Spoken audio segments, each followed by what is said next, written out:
Hello everybody, this is Delphin San Jose from Nursing 5309.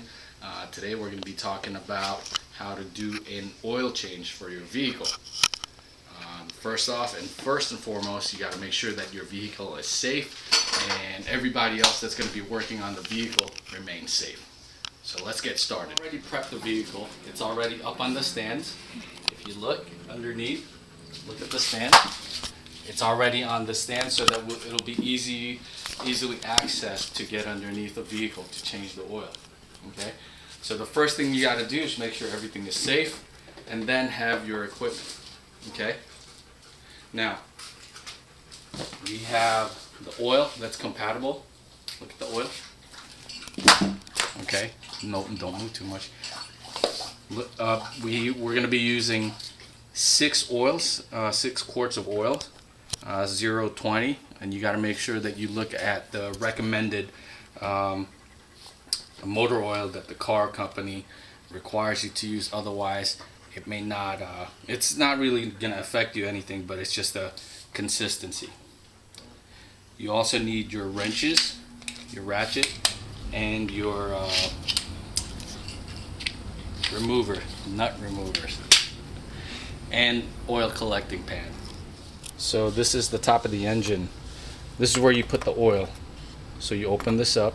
After you drained it. After you drain it, that's where you're gonna put it in. But you gotta make sure that you close the bolt first. Okay, from the bottom. Yeah, this is the dipstick. This is where you're gonna measure if you have enough oil when you're done. But when you're gonna open it up at the bottom, you want to make sure that these things are open so that the air kind of pushes it, because if this thing is closed, it's not going to flow completely properly at the bottom. Okay, let's go underneath. All right, so now that we're underneath the vehicle, we're directly right underneath the vehicle right now. So you'll see that that's the oil pan. You can tell it's the oil because it has the nut, the bolt that goes kind of on the side of it. You can tell the difference between that and the transmission, because the transmission is pretty much at the bottom, straight down. It's vertical. Okay, so this could be this right here is the transmission fluid, so you won't make a mistake. But they made this safer because it's something that uses hex bolt to open it up. But the safest bet every time when you're doing oil change is the one that is the bolt that's horizontal is the right bolt that you got to take out in order to drain the oil. Okay, in some vehicles also, move over, babe. Like this right here in Toyotas, they have them where you can drain them easily, where you just take a wrench and stick it in here, so you drain the oil easily, and then once it's all drained out, you remove the filter. Okay, so that's what we're gonna be using. Okay, can you see this, babe? Yes. Okay, remember that bolt that I told you?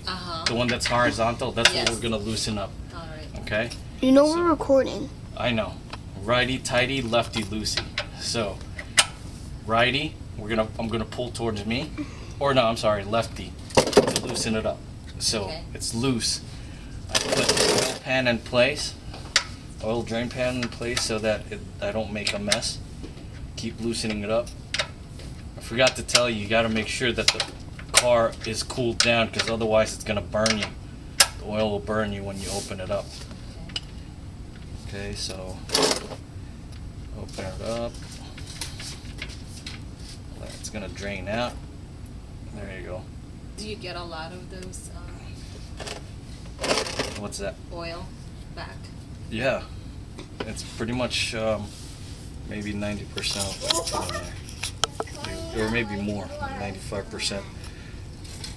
Now I let this go until it's only drips, and then I open up the filter area. Okay. And they're on the same side. They're on the same side, yes. Sometimes the vehicles will not have them on the same side. the oil might be up in there in the engine bay and won't be easily accessed like the truck. And you do this every 3,000 miles, I like to do them every time.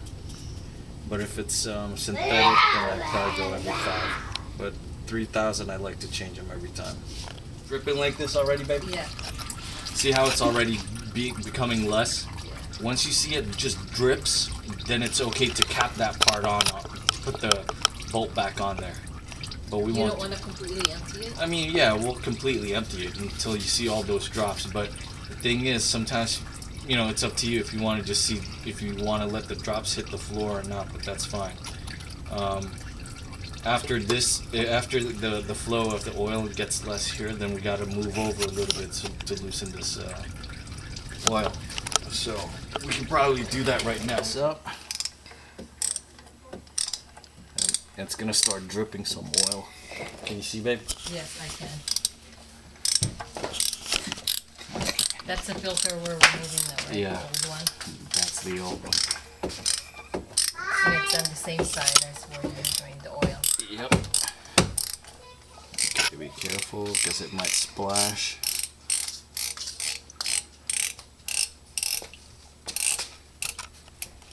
Coming off.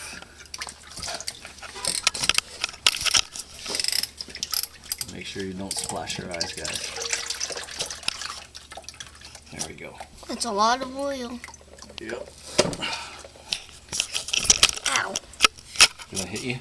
No, I hit my head on the van. Alright, so this is what happens. I think I over tightened this up last time, which you do not want to do again. I crushed it. Okay, so we got the oil filter out. Really messed up, so I screwed up last time when I put this together. I went too tight and I crushed the filter. It's a good thing that we're changing this early now. It's about 3,000 miles. Okay, so we're gonna put in the new oil filter. See the difference? Yes. How this one is crushed because I went in too tight for it, and this one's a nice cylindrical shape. So you put this in here, And it just sits there. and it just sits there. So one thing also that you got to remember when you're putting it in is the rubber seal that it comes with has to be changed also, because after a while it gets hot and it gets loose, and before you know it, you're going to start leaking oil. So this rubber seal right here has to come out. How do you know which part goes to? It doesn't matter. See, this turns black because of the heat. After a while, that gets really rotten. So you put this in. You're supposed to really lubricate it with the oil, but it's still pretty oily here, so it's getting lubricated. Okay. So now that's good. All we gotta go do now is just put it back in. Okay. Now I'm going back in. Same spot where I took it off. It's the only place it's gonna go. Back in. Make sure if it doesn't go in, you don't want to force it. Okay. Okay, that's good. I gotta put the drain plug. I'm gonna tighten it up. I'm using a breaker bar because this is the only thing that's available for me. It's usually breaker bars are used to loosen up really tight bolts. This one, we're just gonna go really softly to the point where it feels like it's closed. Wipe everything down, make sure that it's dry so that you can tell if it's leaking oil later on. Okay, we're on our final quart. This is the 6th quart. Okay, almost done. Okay, one of the last steps is the level check, which is just to make sure that the oil level is between the two lines. Okay, so wipe it down. It's dry. Can't really tell. Okay, dip it in. Take it back out. And as you can see, it is between those two dots, so we're good. And we're done.